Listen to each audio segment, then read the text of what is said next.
In this video, we'll taste test Garrison's Tilford's Nit-Wit Belgian Witbier.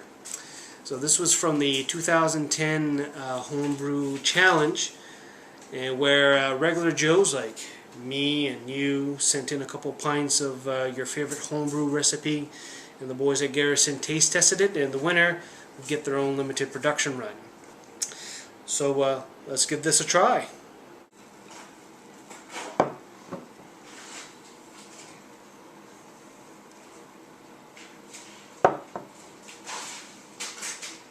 First thing, when I poured the beer, you can smell some of the spice aroma emanating. I smell more spices than fruitiness or zestiness. So it has a little nice color to it. What you expect from a Belgian wheat.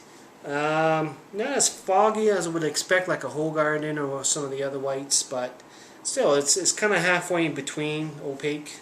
So let's give this a little taste.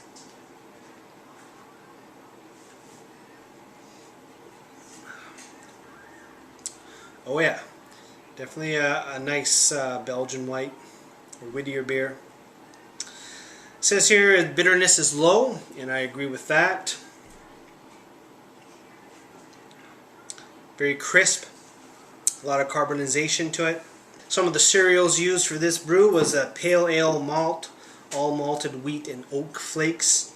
Some of the hops was the German Hallertau and Cascade, and the has some adjuncts: candied sugar, high malt glucose, and coriander. So it's a 4.8 ABV with 12 IPUs. So you got, you know, the Rickards white, Keith's white, Chambly. Chambly is way better than the other two that I mentioned there, better than Hoegaarden. But if you want to compare something and you haven't tried any of the local, if you've tried Hoegaarden, that's kind of where the basis starts.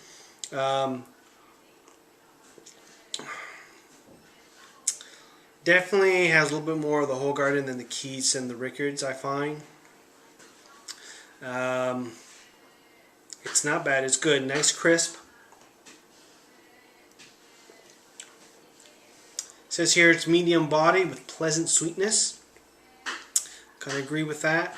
It says here in some of the tasting comments here that it's a versatile beer. Goes with food, with hot to spicy dishes.